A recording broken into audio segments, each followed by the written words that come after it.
네, 안녕하십니까? 사회를 맡은 안녕하세요. 사무총장 김기현입니다. 아, 네, 알려드린 대로 그동안 못했던 91호 화평회를 시작하겠습니다. 먼저 참석하신 선생님들을 소개해드리겠습니다. 91호에는 신인상 세 분이 등단하셨는데 다 각자 일이 있으셔서 오늘은 배영복 선생님만 나오셨어요. 네, 배영복 네, 선생님, 안녕하세요. 네, 예, 안녕하십니까? 반갑습니다. 안녕하세요. 네, 안녕하세요. 그리고 그래서 필진으로는 그러니까 다시 그 강나루 선생님과 신동호 선생님은 일이 있으셔서 못 나오셨고요. 필진으로 고윤숙 선생님 모셨습니다. 선생님 안녕하십니까? 네, 안녕하세요. 반갑습니다. 네, 이진호 선생님 모셨습니다. 선생님 안녕하십니까? 안녕하세요. 이렇게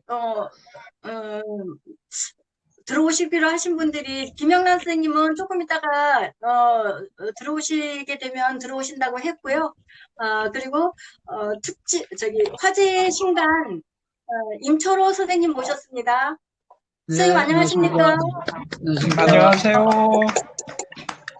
오늘 두 예, 번째 임철호 선생님의 두 번째 예. 얼굴을 보이다 보니까 좀 숙달된 것 같아서 좀 안심이 됐습니다. 지난번에는 횡설수설 하다 네, 끝났는데요. 하여튼 여러 선생님들 코로나 시절에 잘 건강하게 계신 걸로 알고 있고요. 오늘 이렇게 새로운 얼굴도 뵙고 또 옛날 뵀던 분도 다시 뵈니까 반갑기 한량없습니다. 저희 에세이스트가 코로나 때문에 완전히 막혀가지고 화평회도 제대로 못해서 얼굴도 가물가물하게 지금 다 잊어가는 그런 어, 상황인데 오늘 이렇게 선생님, 영상으로나마 화평의 자리를 마련해 주신 김종환 선생님께 감사드립니다. 저는 3월 네, 달에 감사합니다. 선생님, 조금 있다가 다시 선생님 모실게요. 그래요? 예, 예, 선생님, 예. 네, 선생님, 조금만 기다려주세요. 네. 예, 그리고, 예, 임초로 선생님의 길이의 정원에 평을 쓰신 조정은 선생님 모셨습니다. 안녕하십니까, 선생님? 안녕하세요. 네. 그리고 언제나 우리의 힘이 되시고, 우리를 이끌어주시는 김종환 발행인님 모셨습니다. 안녕하십니까, 선생님? 안녕하십니까, 선생님. 안녕하세요. 네, 이렇게 신상 등단하신 분들을 모시고 일찍 인사를 드렸어야 되는데도 불구하고 다 아시다시피 코로나 때문에 못 만나고 있다가 이 비대면이라는 이런 방법으로 이렇게 하게 돼서 너무 늦게 축하 인사를 드리게 돼서 죄송하게 생각합니다. 정말 죄송합니다. 오늘은 두 분 선생님께서는 못 나오셨으니까 배영복 선생님 오늘 나오셨는데 그러니까 배영복 선생님 모시고 신인상 등단하신 인사를 한번 들어보도록 하겠습니다. 배영복 선생님 모시겠습니다. 예, 안녕하세요. 축하드립니다. 예, 오늘 이렇게 전국에서 이렇게 생방송으로 이렇게 참여하게 돼서 영광입니다. 두 번째인데 늘 낯설은 가운데 이렇게 인사를 드리게 됐습니다.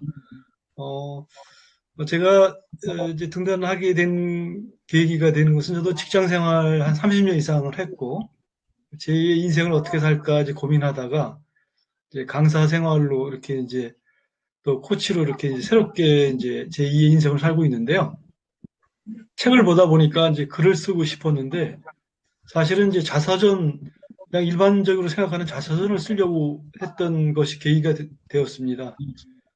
근데 숲이라는 걸 첫 번에 이제 접하고 나서 이제 그 묘미에 빠진 거죠, 사실은. 그리고 저는 그 문학을 이렇게 전문적으로 했던 사람이 아니고 일반 직장인으로 해서 이제 정년퇴직을 중간에 한 사람으로서 이 수필을 대하면서 새로운 세계를 맛보는 그런 계기가 되었습니다. 그래서 이제 작년에 처음으로 그 수필이라는 걸 접하고 그런 어떤 신세계에 대해서 동경하면서 시작을 했는데 그렇게 이제 처음 시작하다 보니까 이렇게 녹록지는 않다는 것과 이렇게 단번에 될 수 없다는 것을 이제 알게 되었습니다. 이제 시작에 불과한 것 같고요. 제가 이제 21편의 수필을 이제 작년에 정신없이 썼었습니다. 정신없이 써갖고 작은 수필책을 하나 만들었었는데 그 중에 이제 손목시계가 선생님들이 좋게 봐주셔서 이제 이번 기회가 됐는데요. 전에 아버지에 대한 어떤 반감, 그 시대에 가장 어려웠던 그 시대에 대한 어떤 반감이 있었고, 또 학창 시절에 상당히 그 시대가 어려웠고 또 힘들고 고통이었다는 것으로 생각하고 썼는데, 막상 글을 쓰면서 좀 더 객관적으로 볼 수가 됐고요. 또 그 시대에 누구나 겪었던 그런 아픔 중에 하나라는 것도 알게 돼서 좀 더 자유로워지고 좀 더 세상을 아는, 좀 더 객관적으로 저를 볼 수 있는 계기가 되었습니다. 그래서 더군다나 이제 에세이스트를 만나면서 이런 선생님들의 수준 있는 또 그 경험과 그 노하우 이런 것들을 접하면서 좀 더 매력적으로 다가왔었고요. 이번 손목시계는 그런 측면에서 아버지의 고등학교 시절에 깡패를 만나고 아버지가 준 손목시계를 뺏기는 가운데 그걸 되찾는 그런 과정이었었는데요. 그걸 통해서 제가 아버지를 조명해보고 또 저의 아들들을 조명해보는 3대에 걸친 그런 조명하는 작업이었습니다. 그러나 이렇게 그걸 통해서 좀 더 세상을 좀 더 넓게 볼 수 있고 문학에 대해서 조금이라도 다가가는 계기가 됐는데요. 김종환 선생님을 비롯해서 여러 선생님들이 많이 도와주셨던 것 같습니다. 이 기회를 통해서 다시 한번 감사드리고 또 앞으로 또 선생님들의 많은 지도와 편달을 부탁드리겠습니다. 감사합니다. 네, 말씀 잘 들었습니다. 예, 꽃다발이라도 드려야 되는데, 축하의 꽃다발이라도 드려야 되는데, 다시 한번 축하드립니다, 선생님. 네, 감사합니다. 축하드립니다. 다음은, 화제의 신간, 길 위의 정원의 저자이신 임철호 선생님 모시고, 선생님의 문학관에 대해서 한번 들어보도록 하겠습니다. 임철호 선생님 모시겠습니다. 네, 고맙습니다. 제가 3월 달에 출간을 했는데 시대 상황 때문에 대박을 못 치고 재미를 못 봤습니다. 대단히 죄송합니다. 재미 좀 봤으면 여러분들에게 제가 거하게 좀 모실 그런 계획을 갖고 있었는데 제 계획과 반대로 지금 가는 세상이 돼서 저 개인적으로도 상당히 아쉽고 여러분들도 아마 많이 기대하셨으리라 생각되는데 실망드려서 죄송합니다. 아닙니다. 저는 사실 그 수필을 공부를 시작한 것은 제가 이제 시 공부를 좀 하다가 시를 가지고 저의 이 속에 들어있는 그 생각을 다 표현할 수가 없겠더라고요. 그래서 이걸 어떤 방법으로 해소할까 하는 것을 이제 생각하다가 우리 김용환 선생님 사무실에 제가 자청해서 찾아갔습니다. 그래서 스스로 제가 학생이 돼가지고 공부를 시작했는데 제가 뭐 기본적으로 뭐 문학에 대한 소양을 갖고 있다든가 어떤 배움이 있다든가 그런 상황은 아니었습니다. 저는 사실 30여 년을 군대 생활을 했기 때문에 딱딱한 군복 속에서만 일상을 살아왔기 때문에 아주 무뚝뚝하고 그리고 너무 정형화된 그런 어떤 말과 행동과 글쓰기를 저는 갖고 있었거든요. 그런데 이제 제가 생각했던 글쓰기는 그야말로 문학적인 어떤 요소에 부합되는 그런 글쓰기가 돼야 될 것 같은데 저는 사실 제 공직을 수행하면서 이 공문서 기한이라든가 기획이라든가 계획이라든가 이건 아주 철저하게 잘했습니다. 그래서 우수한 그런 공무원으로서의 그 대접을 받고 그랬는데 막상 이제 수필을 쓴다고 하니까 과연 수필이 뭔지 우리 김용환 선생님께서는 무조건 써봐라. 생각나는 건 무조건 써봐라. 그는 뭐 저는 처음에 아무 어떤 그 가이드도 없이 막 썼습니다. 제 속에 있는 말을 생각을 그대로 써냈는데 이제 그걸 이제 몇 주간에 걸쳐서 이제 다듬고 또 코치받고 칼질 당하고 이러면서 이제 차츰차츰 글을 쓰는 것은 이렇게 쓰는 거구나 하는 것을 제가 스스로 느끼게 됐고 그런 과정에서 이제 차츰차츰 한편 한편 늘어가면서 저의 속에 있는 생각하고 지금까지 경험했던 상황, 특히 저는 유년 시절이 아주 좀 일반적이지 못한 그런 유년 생활을 했기 때문에 그런 유년 생활에 느꼈던 그런 것들을 좀 글로 써서 우리 후손들이 내 아들이나 우리 손자들이 나중에 봤을 때 할아버지는 이런 세상을 살았구나 하는 것을 조금이라도 인식시켜주는 것이 우리 선조로서의 그 할 바가 아니겠느냐 그런 어떤 저 나름대로의 생각을 갖고 있었기 때문에 감히 글쓰기를 시작했던 겁니다.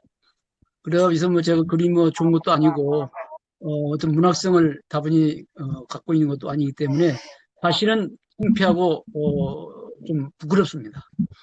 그런 과정에서 이제 나름대로 독서를 많이 하고 인문학 서적을 많이 보게 되고 사실은 옛날에 제가 어렸을 때 뭐 돈이 없어서 책 한 권 사서 못 봤습니다.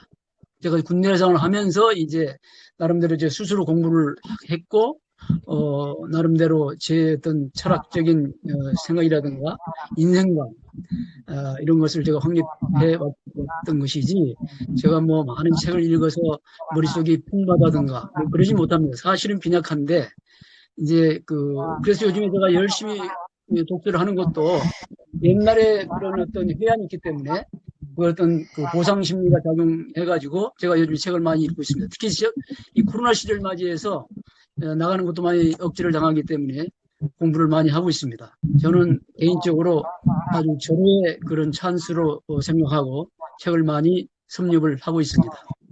그래서 앞으로도 제 글이 이제 많이 전파가 돼서 여러분들이 공감을 같이 해주시면 좋겠지만 사실은 그렇지 못한 현실에 저도 상당한 어떤 뭐랄까요 미비한 그러니까 저의 모자란 부분을 스스로 깨닫고 앞으로 글 디딤돌 삼아서 좀 더 멋있는 글을 쓰는 그런 에세이스트가 되고자 노력을 하고 있습니다. 여러분들 제가 보내드린 기리의 정원을 보시고 여러분 독자분께서 많은 격려와 덕담을 해 주셔서 그나마도 저는 거기에 상당한 용기와 희망을 갖게 되었습니다. 다시 한번 여러 회원 여러분께 감사드리고 지도해 주신 김용환 선생님께 감사드리고 또 옆에 보조해 주신 조정원 선생님께도 또 저희 평을 써주신 조정원 선생님께 깊이 감사드리고 앞으로 제가 더욱 건강해지면서 좋은 글을 쓰도록 많이 연구 노력하겠습니다. 저는 요즘에 사실 제 스스로의 건강을 위해서 우리 앞에 있는 우면산이라는 한 300m 되는 우면산이라는 산이 있습니다. 저는 그 산을 매일 경주를 합니다. 그래서 그걸 쭉 돌다 보면 한 10,000보 정도가 지키게 되거든요. 그래서 스스로 많이 건강했다고 자부하고 있습니다. 우리 김용환 선생님께서도 앞으로 더욱 건강하셔서 에세이스트가 길이 빛나도록 그렇게 운동 많이 해 주십시오. 개인적으로 부탁드립니다. 감사합니다. 예수님 감사합니다.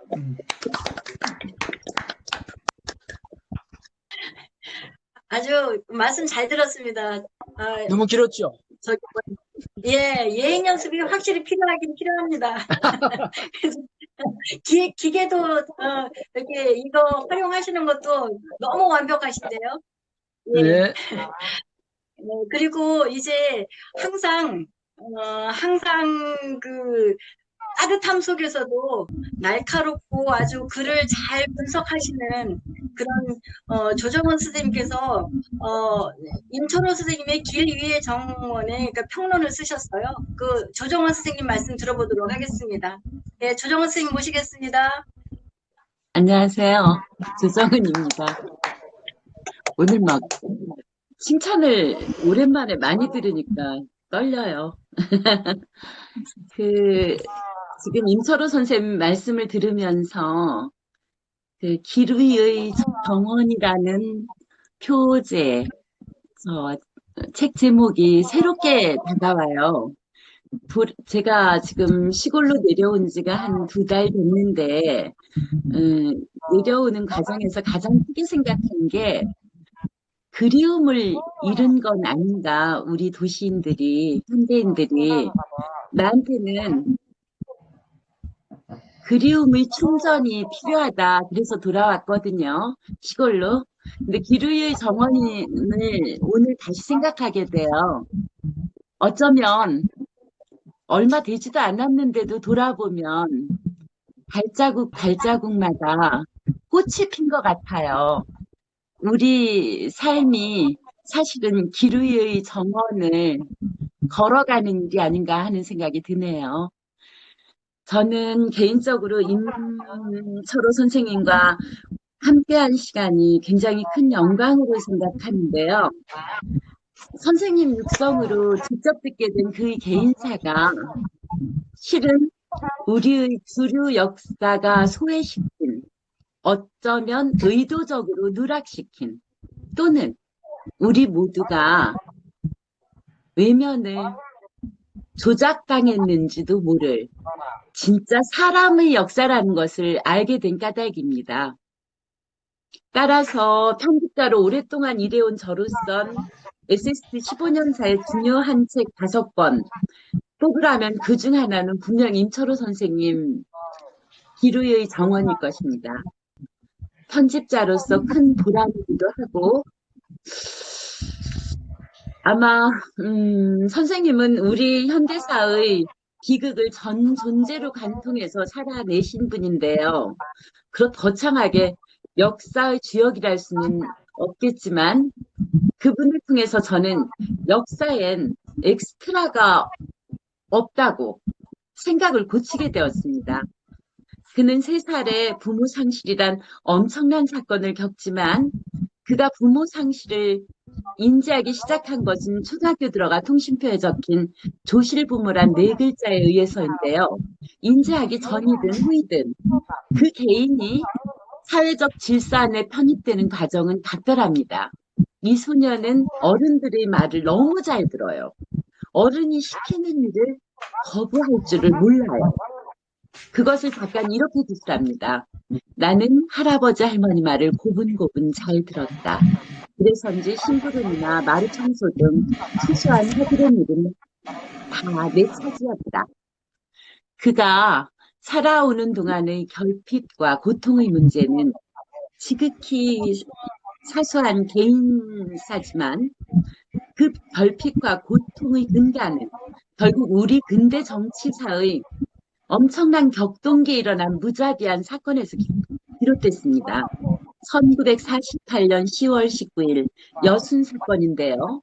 정치적 이데올로기에 아무 관심도 없었던 정말 시골 깡촌의 평범한 민초들이 이때 좌익에 의해서, 우익에 의해서 엄청난 희생을 치렀죠. 임 선생님의 아버지도 이때 국가 권력에 의해 처참하게 희생을 당했던 건데요. 그럼에도 불구하고 그 책임의 주체는 아직도 명백하게 가려졌다고 할 수가 없어요.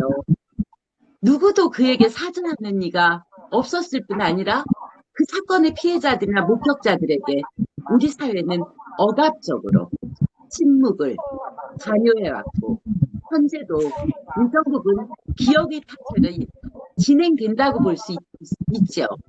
결국 역사는 종결될 수 없는 영원한 현재 진행형이라는 것을 저는 선생을 통해 깊이 인식하게 됐습니다. 그때 누가 어떻게 죽었는지도 중요하지만 이후 살아남은 이들이 어떻게 살아냈는가를 깊이 들여다보는 것은 더 중요하다고 생각합니다.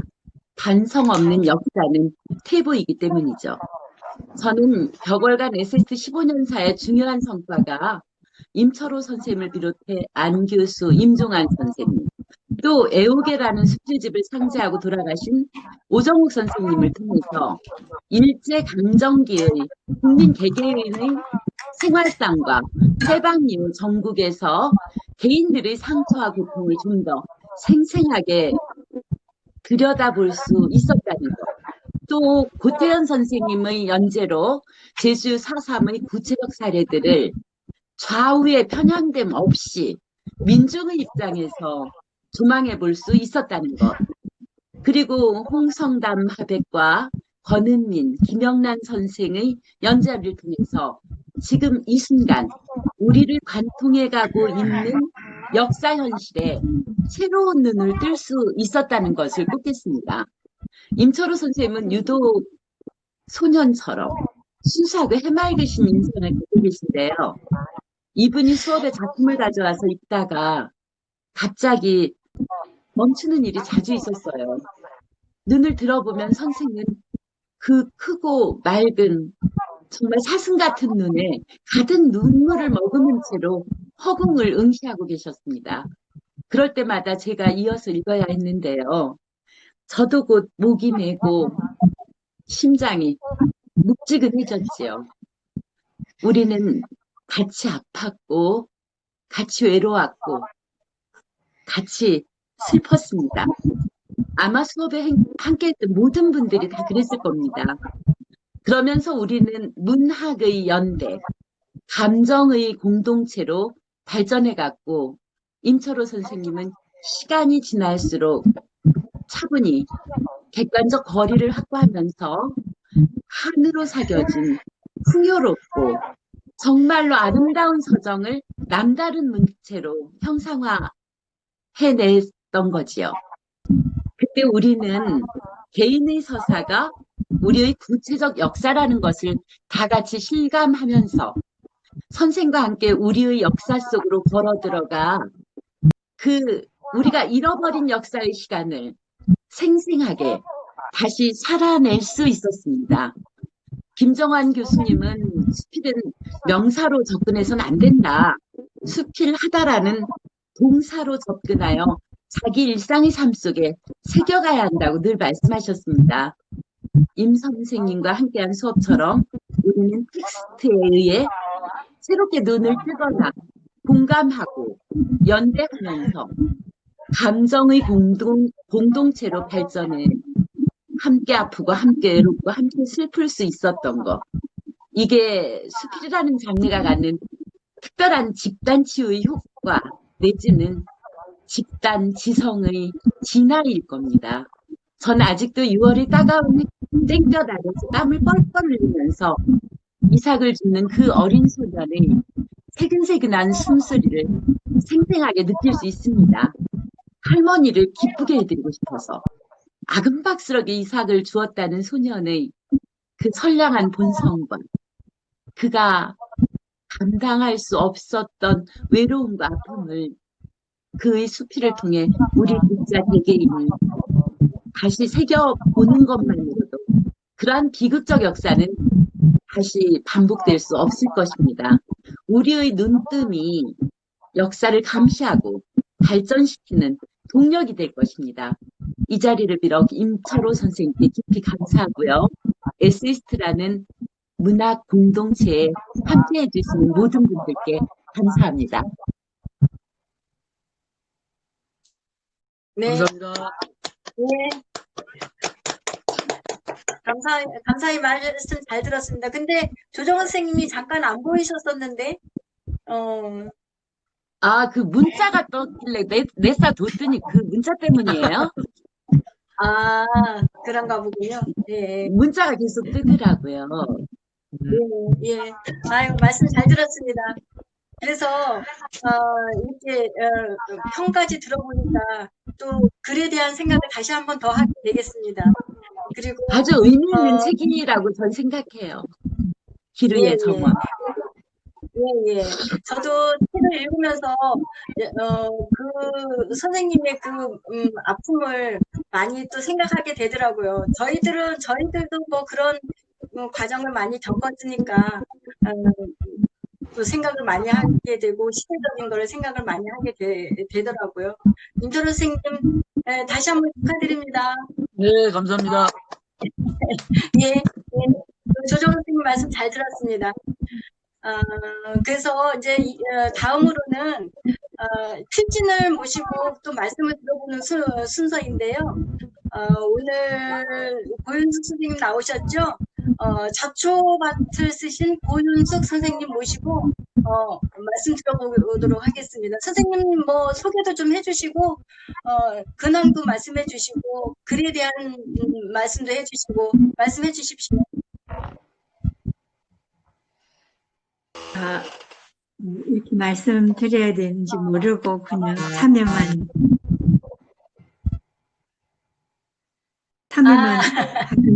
봐야 되겠다 생각하고 있었는데 당황스럽습니다. 예, 앞에 임철호 선생님 책 너무나 감명 깊게 저도 처음부터 끝까지 처음에 들자마자 다 읽었는데 읽은 지 오래돼서 조금 많이 잊어버렸습니다. 아까 이삭 죽기 하는 조정원 선생님 얘기 들으면서 맞다. 정말 감동스러웠다 하는 거 생각하고 다시 한번 또 읽어봐야지 이런 생각을 막 했습니다. 우리 조 선생님이 말씀하시는 그런 조금 더 아주 뭐라 그럴까 역사의식을 가지고 그 역사에 비춘 어떤 개인의 반영이라는 그런 차원에서 글을 다시 깊이 한번 읽어보겠습니다. 네. 그리고 제 글이라는 것은 사실은 상당히 누구든지 지적하다시피 아주 제가 경험이 없는 전업주부의 인생을 사는 사람입니다. 그래서 여러 가지 경험의 문제에서나 또는 깊이 있는 사색이라든지 이런 것이 몹시 부족하고 그래서 상당히 글을 쓰는데도 한계를 느끼고 있습니다. 그래서 글을 발표하는 데 대해서 부끄러움이 많은데 이번 글로 저를 필진으로 불러주신 것은 참 감사하게 생각합니다. 수필이 제게 있어서는 어떤 것인가를 생각할 때 나 자신에 대한 어떤 설명이다. 그리고 나 자신에 대한 어떤 설명을 보편성이 있는 어떤 글로 나타냄으로써 다른 사람에게도 이제 어떤 공감을 얻고 그렇게 함으로써 나 자신을 나 인생에 대한 어떤 자신에게 대한 설명과 설득 또 공정 이런 것을 획득해 보고 싶은 한 작업이라고 생각합니다. 그리고 더 이상 별로 할 말이 없습니다. 네, 감사합니다. 예, 선생님 말씀 잘 들었습니다. 네, 이렇게 비대면으로 하니까 좋은 것도 있어요. 이렇게 선생님들 얼굴을 이렇게 가까이서 또 뵙게 되네요. 네, 선생님 굉장히 반가웠습니다. 디테일하게 잠깐만 듣게 돼요. 기다려주시고요. 네, 잠깐만 기다려주시고요. 어제는 오지 않는다를 쓰신 이진우 선생님 모시고 말씀 들어보겠습니다. 이진우 선생님 모시겠습니다. 안녕하십니까. 저는 79호로 등단한 대구지의 이진우라고 합니다. 무슨 말을 어떻게 해야 될지 잘 모르겠는데, 저는 사실 살아오면서 문학하고는 전혀 거리가 먼 공대 출신이다 보니까 계속 그런 쪽 일만 하다가, 제가 수필을 처음 시작한 이유가 문학 소녀를 만나고 싶어 수필을 시작했었습니다. 수필 수업을 들으러 가면 상상하던 그런 모습의 문학 소녀가 있지 않을까? 이런 기대를 갖고 갔지만, 전부 다 문학 할머니들과 할아버지들만 계신 그런 수업을 보면서, 수필 수업을 가니까 제가 제일 어린 나이가 되더라고요. 그래서, 제가 꿈꾸던 그 문학 소녀 대신 수필을, 그러면 참으로 한번 공부를 해보자 싶어서 수필 수업이 시작됐었는데, 제가 수필은 처음에 접했을 때는 가장 쉬운 장르라고 생각했었거든요. 문학 중에서 수필만큼 쉬운 게 어디 있을까? 그냥 일기 쓰듯이 한 편 쓰면 그것이 수필이구나라고 처음에는 그렇게 알았었습니다. 근데 막상 글을 써보고 글이란 걸 발표란 걸 해보니까 수필만큼 용기와 노력이 필요한 문학이 없더라고요. 이게 수필은 거짓이 없는 참의 문학이니까 남한테 완전히 발가벗어진 제 모습을 보여줘야 되는 상황인데, 이게 불룩 나온 배나 축 처진 엉덩이를 보여주면 정말 부끄럽지 않습니까? 그러니까 막 식스팩이 빛나는 복권이나 아니면 뭐 아주 탱탱한 막 성난 엉덩이를 보여주기 위해서 운동을 하듯이 제 역시 제 삶이 남한테 떳떳하게 할 수 있게 떳떳하게 보이기 위해서 계속 노력을 해야 되더라고요. 그래서 글 한 편을 쓸 때도 아, 이 글이 남한테 떳떳할 수 있는 글을 쓰기 위해서 그리고 또한 이 글에 나오는 제 모습과 동일한 모습으로 생활하기 위해서 참 노력이 필요한 문학이구나 이런 생각이 들었습니다. 그래서 지금은 수필만큼 참 힘든 문학이 없다 이런 생각이 듭니다. 이상입니다. 네. 네. 말씀 잘 들었습니다. 맞아요. 저는요, 수필, 이진우 선생님, 이진우 예. 선생님께서 말씀 잠깐. 저는 이진우 선생님이 문학소녀를 만나러 수필교실에 갔습니다. 가보니 문학 할머니와 할아버지들만 있었습니다. 라고 해서 그 일반적 네. 전곡으로 수필을 하다 보니 그분들이 순수한 시절로 되돌아가는 모습에서 저는 진짜 문학소녀를 만났습니다로 끝날 줄 알았어요. 멋지네요, 선생님. 아, 그 말씀을 나중에 글 한번 써야겠습니다. 좋습니다. 아니, 소녀는 소녀예요. 저희가 흰머리 소녀라고 하지 않습니까? 흰머리 소녀. 예, 선생님 말씀 잘 들었습니다. 살다 아, 보면 이제- 알게 돼. 그들이 소녀인 줄. 네, 맞아요.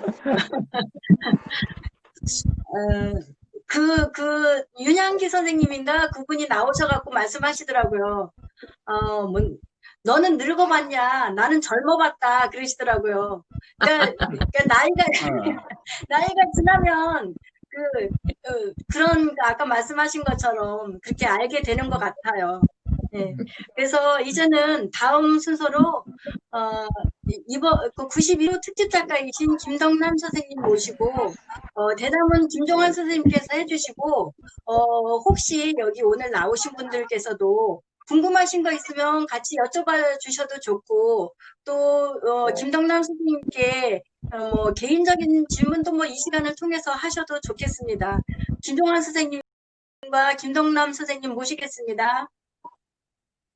예, 안녕하세요. 선생님 안녕하세요. 안녕하세요. 예, 우리 선생님 특집평을 제가 썼어요. 근데 참 재밌게 썼어요. 이게 재밌게 썼다는 것은 내용이 재밌었다는 이야기보다 결국 이제 내가 글을 쓰면서 글을 쓰는 과정이 재밌었다는 이야기를 합니다. 근데 선생님 글을 쓰면서 저는 아주 재밌었고 어쨌는 거니 마치 거기 작가의 5단계 5편의 작품이 있었는데 그 5편의 작품이 보통작에서 아주 뛰어난 수작으로 어떻게 바뀌어가는가의 그 과정을 그리듯이 이제 그 평을 제가 썼었는데 물론 이제 그러다 보니까 그 앞에 했던 작품은 보통작이다라고 이야기를 하고 자 가면 갈수록 그게 마치 단계를 밟아서 이렇게 좋아진 것처럼 제가 이렇게 평을 썼는데 어쩌면은 선생님이 좀 기분 나쁘셨을 수도 있겠다는 생각도 들었습니다. 네, 선생님 거기에 대해서 어떻게?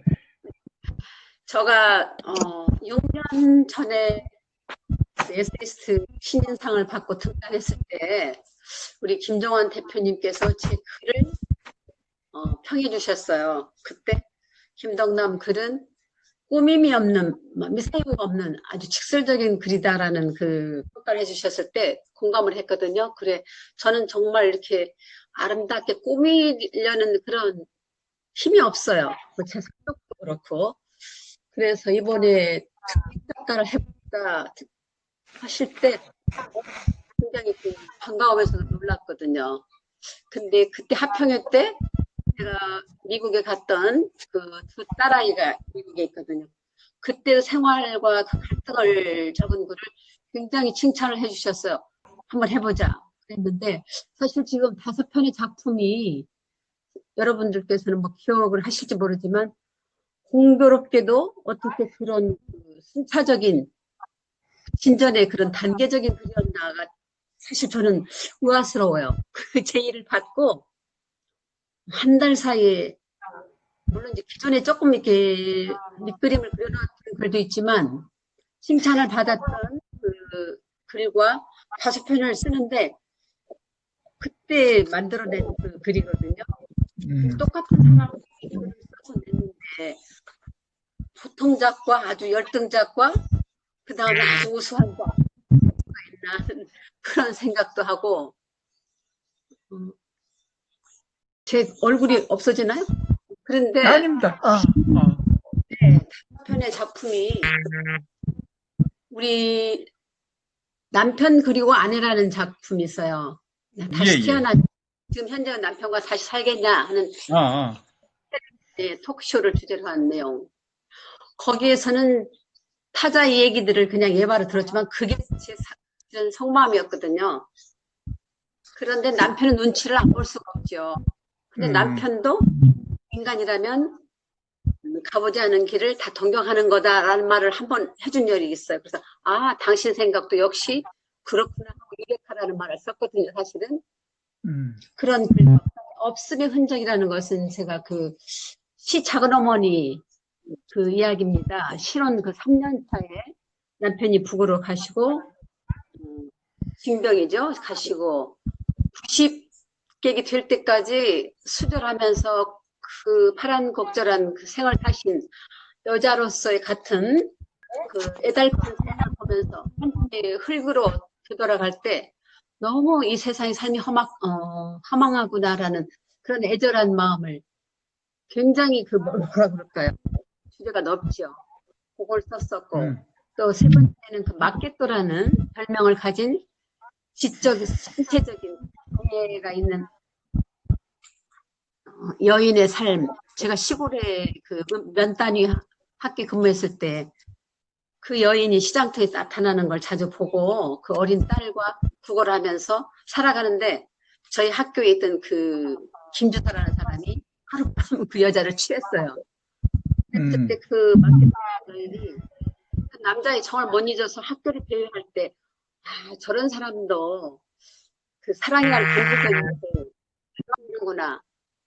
하긴 내가 지금 70팩이 넘었지만 이 속절없이 나도 어떨 때는 그리움, 정을 느끼는데 그렇구나라는 그 사랑의 본질적인 것을 제가 썼던 글이 있고 근데 거기에서 우리 이제 김 대표님이 비로소 글다운 글이다라는 이제 칭찬을 쓰셨더라고요. 뭐 없으면 흔적 남편의 이야기 그런 것은 별로 작품으로 치지를 않으셨어요. 계산과 동일하게 성공한 자기다 하고 마켓으로 칭찬해 주셨고 그리고 이제 아버지 제가 아버지와 같이 철이 들어서 살았던 것은 딱 10년이에요. 제가 17살에 청소년기에 아주 암울하게 아버지가 하시던 건축 사업이 부도가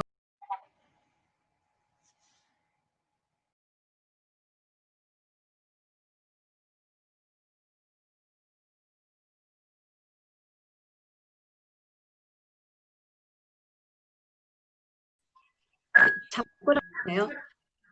병 들어서 네, 병이 들어서 우울한 그 칙칙한 방에 치과하고 계실 때 굉장히 원망스럽고 짜증나고 그 예민한 시기에 아버지를 멀리 했었어요.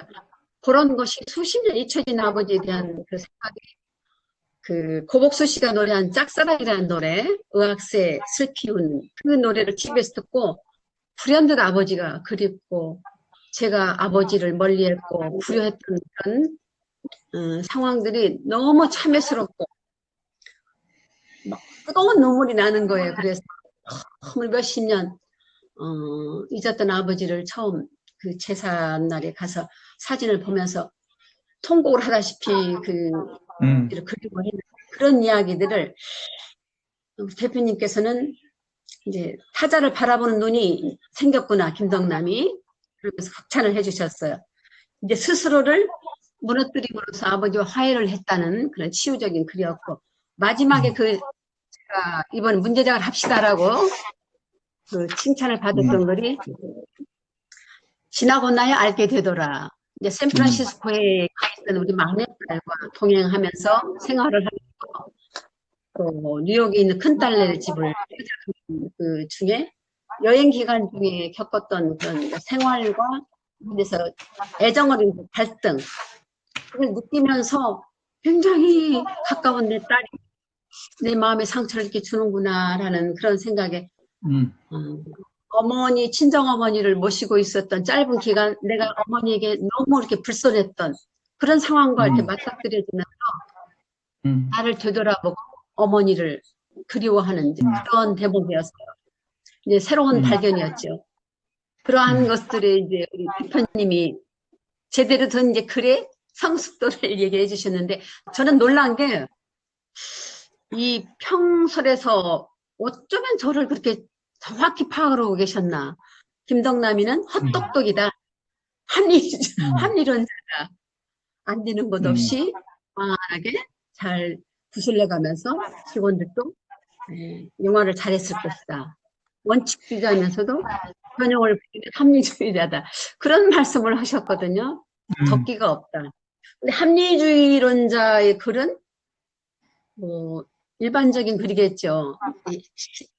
뛰어넘는 신화론적인 글이 되어야 된다라고 하셨는데 제가 그 등단할 때 저희 평을 써주셨기 때문에 저를 가장 잘 아신다 생각해서 이번 평론에 제가 욕심을 냈어요. 우리 대표님께서 제 문제작에 평을 써주시면 좋겠다 하셨는데 첫 번부터 읽는데 너무 찬사를 바란 건 아니지만 너무 혹독한 평을 하신 거예요.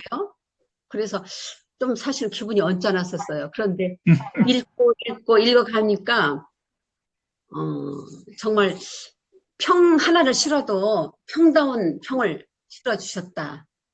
제대로 문학론을 펼치는 그런 평을 실었다.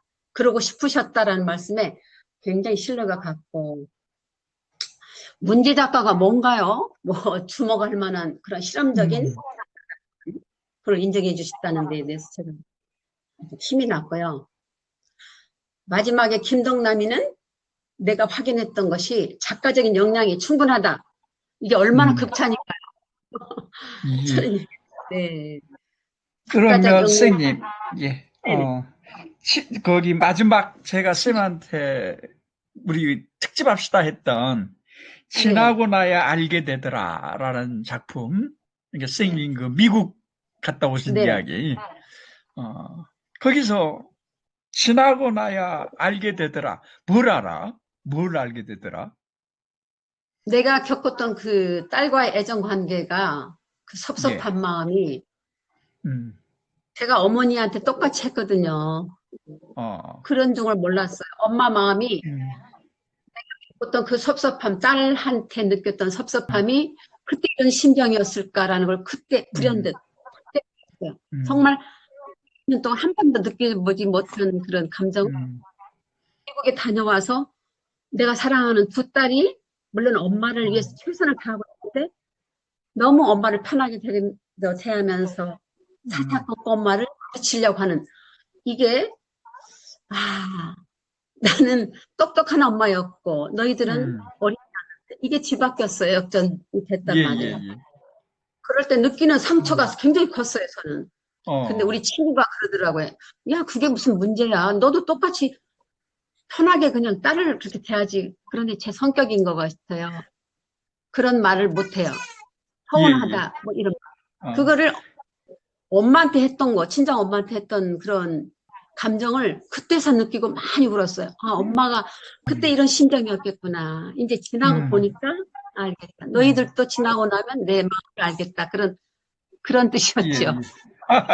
그러니까 저는 김덕남 선생이 앞에 우리 죽어서 다시 만날까요 하는 그 이야기, 우리가 흔히 방송이라든가 그쪽에서 하는 그 토론을 주제로 했던 그 이야기는 사실은 그 앞에 나와 있는 그 내용들은 어쩌면 우리가 너무나 익숙하게 많이 들었던 이야기. 근데 네. 이게 앞에 들었던 이야기는 거의 의미가 없는 거고, 우리한테. 결국 선생님이 그 뒤에 이제 남편하고, 선생님이 글 쓴다고 했을 때 남편께서, 아이고, 설거지는 내가 해주지 했을 때 선생님 이제 감격해가지고, 그 다음번에 이제 남편한테 우리 다음에 다시 만날까요? 했을 때 남편이 항상 사람은 새로운 것을 어쩌고 했을 때, 그 선생님이 남편에 대한 사랑, 그리고 또 그것이 이렇게 어그러짐, 물론 이제 그 어그러짐이 꼭 어그러진 것은 아닐 텐데, 그런 아이러니 구조를 거기서 이렇게 발견해서 가는 것. 그러니까 앞에 선생님 했던 그 이야기들은 사실은 문학적인 아무런 것도 아닌 건데, 대부분 지금 글을 써나가면 앞에 선생님이 썼던 그런 글로 쓴다는 거죠, 이게. 그리고 자, 두 번째 글에서는 없음의 흔적은 어쩌면 선생님이 아직은 소재를 다루는 능력이 아직은 좀 더 부족했다라는 이야기를 제가 했던 거고, 소재가는 너무 좋은데 그것을 다루는 역량은 아직은 부족했다는 거고, 결국 이제 마케터부터 선생님이 이제 사람에 대한 이해, 그리고 이제 아버지의 노래에서 정말 잊었던 아버지를 불현듯 다시 만나게 됐던 것. 그리고 아까 지나고나야 알게 되더라 해서 정말 생각지도 않았던 그 어머니를 다시 만났던 것. 그러니까 문학은 어쩌면은 문학을 통해서 우리가 새로 뭔가를 만났을 때 그때 문학이 성공한 것이다. 그것을 김덕남이 이뤘다라고 제가 평을 했던 것이고, 저는 이 과정이 저는 내가 썼던 작가론 중에서 어쩌면은 김덕남론이 제가 쓴 작가론 중에서 가장 잘 쓴 작가론일 수도 있다는 생각을 해요. 그러니까 어떻게 해서 이게 문학으로 형성돼 가는가를 제가 실제 좋은 예를 가지고 이렇게 설명할 수 있지 않았겠나. 그리고 이런 글이 써진 것은 사실은 김덕남에 대해서 내가 개인적으로 너무 좋아해. 김덕남의 성격을. 그런 애정이 있기 때문에 그게 가능할 텐데. 그래서 아주 재밌는, 이 평을 썼다. 그 점에 대해서 우리 작가 김정남 선생님에게 제가 퍽 고마워합니다. 덕분에 아주 제가요, 좋은 글을 쓸 수 있었어요. 네, 우리 김 대표님의 이 평론을 제가 나중에 또 더 많이 구해서 전주에 있는 그 회장급들이 전부 돌렸거든요. 극찬을 받았어요. 야, 이런 평론가가 계시구나. 평론을 이렇게 써야 된다고 아주 칭찬들을 많이 하고, 또 김덕남 론에 대해서 너는 참 가치 있는 일을 했다, 그렇게 극찬을 받았어요. 이 평이라는 게 입에 바른 칭찬 후 이 얘기만 쓰는 건 아니다. 제대로 평을 하실 줄 아는 분이다라는 것들, 이 얘기를 많이 들었어요. 그리고 조성현 선생님? 네, 그분도 되돌아본다고 그러시더라고요. 평론을 했다, 이렇게 얘기를 해서 저 만족합니다. 아주 제대로 잘 평론을 하시는 분을 만났다는 생각을 들고, 뭔가 조금 알 것 같아요. 지금 무슨 말씀을 하시는구나, 알 것 같아요. 예. 우리가 평론으로 만났습니다. 아이고, 감사합니다. 감사합니다. 예. 네, 저기 김덕남 선생님 특집 작가 되신 거 다시 한번 축하드리고요. 감사합니다. 가문의 영광입니다. 네. 그래서 이 시간을 통해서 또 여러 가지 많이 배웠어요. 여기 계신 선생님들께서 혹시 또 궁금하신 거 있으면 여쭈셔도 좋겠습니다. 아니면 꼭 김덕남 선생님께 아니어도 다른 분들한테 뭐 김종환 선생님께나 뭐 임철호 선생님께나 조정은 선생님께나 뭐 하시고 싶은 거, 궁금하신 거 있으면 한번 여쭤봐 주셔도 괜찮겠습니다. 제가 우리 김덕남 선생님의 이번 특집, 평을 말씀해 주신 거하고 연관해서 제가 김영남 선생님을 상당히 존경하는 마음을 가졌습니다. 왜냐하면 어떻게 교편 생활하시면서, 글도 잘 쓰시고, 그림도 잘 그리시고, 학교 교장님까지 하셨고, 또 남편, 또 가정, 이게 모시는, 가정을 또 꾸려나가는 그것도 제가 모든 글에서 다 느낀 것이, 야, 이분은 와, 대단한 그런 역량을 가진 분이다. 제가 존경이 마지 쭉 않습니다. 왜냐하면, 네, 감사합니다. 지난번 보내주신 책도 제가 다 봤고요. 이번 특집도 봤어요. 오늘 대비해서 다 읽어봤고, 특히 이 중에서 마켓도, 이거는 네. 제가 어렸을 때 우리 동네에도 바로 이런 모자란 여자분들 있잖아요. 특히 미친 여자들이 많았어요. 막 거수라기 입고 다니면서. 근데 그걸 또 탐내는 남자들이 있고, 그래서 아주 리얼하게 잘 봤습니다. 그건 옛날 우리 어렸을 때 그런 게 많았거든.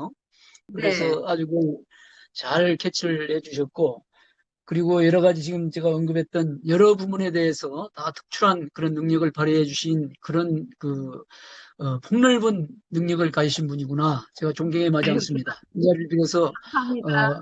감사드립니다. 감사합니다. 네. 네, 감사합니다. 그러면은, 특집은 이것으로 마치고요. 오늘 참석해주신 고윤수 선생님, 오늘 어떠셨어요? 고윤수 선생님, 네, 네. 예, 네. 오늘 특별히 더 참석해주신, 드릴 말씀 없습니다. 예. 이진호 네? 선생님, 잘, 이진호 예, 선생님, 선생님. 네. 오늘 좋으셨나요? 아주 좋았습니다. 저기 말이 아주 좋았고, 네. 실제로 뵙는 것보다 비대면으로 하는 게 더 떨려요. 정말 저도 떨리고 힘들고, 뵙고 하는 게 훨씬 더 저도 좋더라고요. 근데, 그런데 이렇게라도 또 하니까 또 멀리 계신 선생님들을 뵐 수 있어서 좋습니다. 저도 그쵸? 임철호 선생님 글 애절하고 또 우리 김기현 선생님 글 아주 서정적이고 재밌고 이진호 선생님 네, 글 맞아요. 정말 톡톡 치고 정말 공감 가는 부분 많고 우리 김 대표님이 감사합니다. 말할 거 우리 또 조정은 우리 아우님 글은 또 얼마나 멋진지 하여튼 네. 여러 훌륭하신 분들과 같이 공부하게 돼서 정말 감사드리고 이번 기회에 저를 이렇게 높은 위치에 특집 작가로 이렇게 선거해 주신 우리 김종환 대표님 감사드립니다. 예, 선생님. 네. 선생님, 거기 네. 오늘 오신 분들은 고윤수 선생님의 잡초밭에서를 꼭 한번 읽어보세요. 제가 보기에는 네. 대단한 명문인 것 같아요. 이게 네. 대단한 말씀도 아주 명문인데, 그냥 네. 그래서 선생님 잡초밭에서를 꼭 한번 읽어보시고요. 네. 또, 일찍 중단하셨지만, 저기 한 가지 새롭게 잠깐만요. 새롭게 이진호 선생님한테 하나 여쭤보고 싶어요. 네, 선생님. 이진호 선생님 글은 3인칭으로 쓰였죠. 나의 네. 얘기가 아닌 3인칭으로 쓰였는데 이게 소설이 아닌데 3인칭으로 쓰신 것은 3인칭은 자신의 이야기인가 궁금해하면서 한번 여쭤보고 싶습니다. 여기 오늘. 3인칭으로 썼던 이유가 처음에 1인칭으로 썼었는데, 글이 예. 너무 무겁고, 그리고 제가 좀 객관적인 시각을 많이 잃은 것 같더라고요. 그래서 다시 3인칭으로 다시 쓰는 글이 되었거든요. 조금 더 좀 담백하고 가볍게 쓰고 싶고, 좀 더 제가 처했던 상황이나 제가 했던 행동들에 대해서 객관성을 부여하고자 3인칭 시점에서 한번 써봤었습니다. 네. 저기 픽션은 아니라는 것을 한번 확인하고 싶어서 혹시 여쭤봤습니다. 교도소 갔는 거는 실제 교도소가 아니라 제가 이제 소설 방에서 일단 오해하시는 분들이 계시더라고요. 그럴 수도 있을 것 같아요. 그래서 여쭤보기도 사실 조금 조심스러웠는데, 그 네. 부분은 어떤 이제, 저, 은유, 픽션이다. 내 스스로. 은유라고 상황의 봐야지. 은유, 예, 예. 상징적인 이야기. 네, 잘 이해하겠습니다. 예, 감사합니다. 네. 예, 제가 늘 생각하고 있는 문제 중에 하나가 수필에서 어느 정도의 픽션이나 상상을 도입해서 쓰는 거 필요하지 않을까 그런 생각을 하는 적이 많기 때문에 한번 여쭤보고 싶어서 여쭤봐. 예, 감사합니다. 네, 예, 네, 그러면, 인상적인 고맙습니다. 부분이었습니다. 예, 그러면 그런 글쓰기에 대해서, 글쓰기에 대해서는 어떻게 생각하시는지 조정은 선생님께서 짧게 한번 말씀해 주시고, 예, 끝내도록 하겠습니다. 조정은 선생님께서 그거에 대해서 한번, 간단하게 말씀해 주시죠. 그럴까요? 네. 제가 그것에 대해서 말할 자격이 있는지 모르겠습니다. 그런데 저는 그 수필뿐 아니라 우리의 일상에서도요, 이런 일이 있었어요. 제가 아는 후배가 회사에서 매우 어려운 일을 당하고 있다고 어느 날 아침에 출근길인데 출근하고 싶지 않다는 전화가 왔어요. 그래서 그때 그 친구는 자기 상사가 사장이 새로 부임해 왔는데 너무 어린 여자아이래요.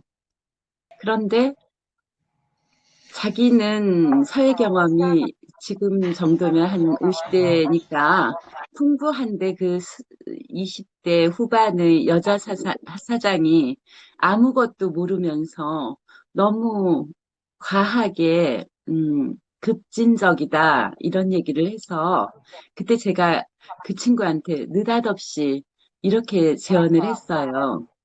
너는 회사에 가 오늘. 근데 네가 가지 말고 네가 배우를 하나 투입을 시켜. 넌 감독하고. 그리고 그 배우가 어떻게 어린 여사장을 노련한 경력을 가진 중견 간부가 설득해 가면서 그를 리드해 가는지 감독이 한번 그 객석에 앉아서 구경을 하면서 지시를 해봐. 그렇게 얘기를 했었거든요. 근데 놀랍게도 그 친구가 그 회사에 적응을 잘하고 지금은 굉장히 활발하게 회사에서 활동을 하면서 인정을 받고 있다고 그래요. 그러니까 수필쓰기에서의 3인칭 단수 얘기들을 많이 하고 허구나 픽션에 대해서 얘기를 많이 하는데 우리가 우리의 일상 속에 과연 모든 것이 진실이고 모든 것이 사실인가 하는 부분, 우리가 이제 과거를 기억하는 방식도, 제가 남편을 만났을 때 사실은 그 사람이 나를 발견하기 전에 내가 먼저 가슴이 뛰었어요 라고 얘기할 수도 있고, 나는 사실 그 사람한테 관심도 없었는데 자꾸 치근덕대더라고 이렇게 얘기할 수도 있어요. 근데 어떤 것도 사실은 아니에요. 그 사건에 대해서 해석을 하는 시점의 자기 감정의 문제죠. 저는 그래서 말하자면 3인칭 단수로 나를 지시할 때 나는 내 삶의 잠깐 가족의 역할을 한다고 생각을 하고 그게 허구이거나 말하자면 꾸며진 이야기라고 생각하지는 우리 삶은 어찌 보면은 거의 다 허구이고 거의 다 꾸며진 이야기일 수도 있어요. 그렇게 생각합니다. 됐나요? 네. 대답이? 네, 말씀 사무총장님, 감사합니다. 사무총장님, 네네. 제가 네네. 마지막으로, 이거 시간 얼마 없어요? 제가 예, 의문사항이 하나 있어요. 말씀하셔요. 짧게 어, 해주십시오. 우리 배영복 선생님 글을 잘 보았는데요. 그 앞에 이제 네. 프로필을 제가 쭉 눈여겨봤어요. 배영복 선생님께 네네네. 질문 드리려고.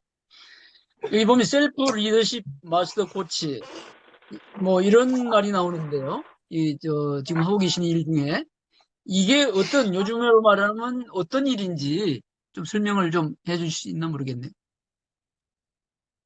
예,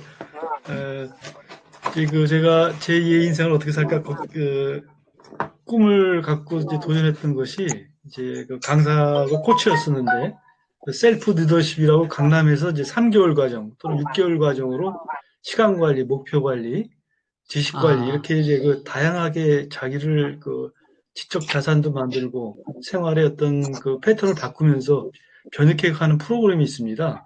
그런 네. 그 3개월, 6개월짜리 또는 음, 8시간짜리, 16시간짜리 그 자기 셀프 리더십이라고 하는 셀프 리더십 그 코칭 그 프로그램이 있습니다. 그거를 운영을 네. 하고, 그다음에 이제 군대나 교도소 이런 데 이제 독서 치유, 독서 프로그램을 운영하고 있습니다. 네. 강의. 그런 것도 하나의 그 업무 파트너, 안가 업무 직업, 그러니까 하나의 직업화된 그런 내용이네요. 그게. 예, 예. 그러니까 제가 이제 30년 동안 이제 중견기업에서 있다가 나오기 전에 한 3년 전부터 준비를 했습니다. 제 2의 인생을 음, 어떻게 살 것인가. 제가 이제 어릴 때 꿈이 이제 선생의 꿈이었었기 때문에 그거를 이제 그러면 제 2의 인생을 어떻게 구현할까 생각하다가 이제 강남에 이제 그 3P 자기경영연구소라고 거기를 알게 돼서 그때부터 제가 독서를 50대 초반부터 이제 제 삶을 통째로 바꾸겠다고 생각하고 독서를 아주 목숨 걸고 그때부터 했던 것 같아요. 그전에는 뭐 그런 책을 읽지 않았고 그렇게 해서 제 2의 인생 직업을 이제 독서와 셀프 리더십 코치 또 강사로 지금 이제 군부대나 교도소 그다음에 일반인을 대상으로 이렇게 시간 되는 대로 하고 있습니다. 네. 여기 저기, 보면 저도 질문 한 가지 할게요. 배영복 선생님께 예, 질문 한 가지 해도 됩니까? 예. 그, 아까 목숨 걸고 독서를 50대부터 하셨다고 하는데, 어떤 종류의 책들을 읽으시는 거예요? 예, 처음의 시작은 제가 어 사실은 그 청소년기에 상당히 불우하게 자랐기 때문에 책을 볼 수가 음. 없고 책을 봤던 것은 제가 직업을 구하기 위해서 아, 예. 제가 살았던 불우한 환경을 이겨내기 위한 이제 직업을 선택하는 그 전문 자격증을 위해서 공부했던 것밖에 없고요. 아, 예. 그래서 책을 거의 못 봤어요. 제가 중고등학교 예, 시절에는. 근데 예, 제2의 인생을 이제 선생으로 살기 위해서는 자격을 갖춰야 되는데 어떻게 할까 하다가 제 어, 주위분으로부터 책을 읽고 강남에 가서 한번 그 트레이닝을 한번 받아봐라 했는데 너무 예, 기초가 없는 거예요. 기초가 예. 없는데 그 트레이닝 과정에서 첫째는 이제 제가 뭐 문학을 알고 이렇게 하기는 힘들고 이 자기 개발서를 이제 직접 효과를 나타낼 수 있는 자기 개발로 시작을 했고 그러다가 아, 이제 자기 개발을 어느 정도 하다 보니까 이제 한계를 느꼈어요. 재미가 없더라고요. 아, 그다음부터 예. 역사 이야기, 그다음에 이제 역사 이야기. 제가 3년 전부터 이제 문학에 이제 완전히 새로 눈을 뜨면서 예. 러시아 작가 여러 사람을 만나면서 완전히 이제 그 지적 환희에 이제 완전히 눈이 그냥 새롭게 변한 거예요. 그러면서 그 마지막 단계가 감동을 문학입니다.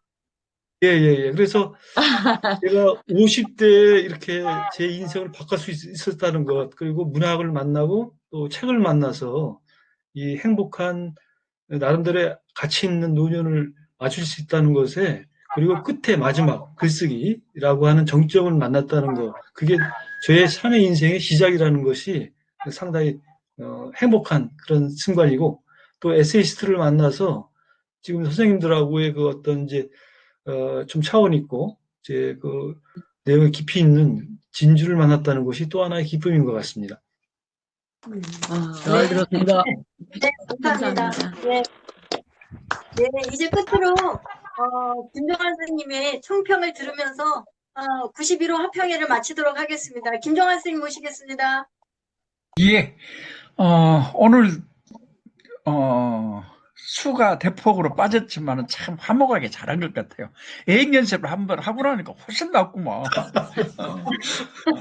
그래서 앞으로 한번 애행 연습하고 또 하고 본 게임을 한번 하고 그래서 오늘은 우리가 지금 이런 합평회라든가 이런 모임들을 몇 번 해봤는데 오늘이 지금 가장 진전된 모습 같아요.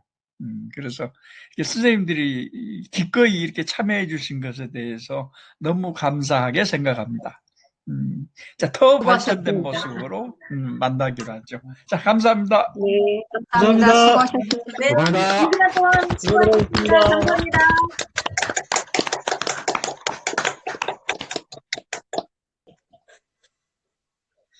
녹화하는 거 끄시고 말씀 예, 나누셔도 예. 좋겠습니다. 그래요. 자, 녹화 끌게.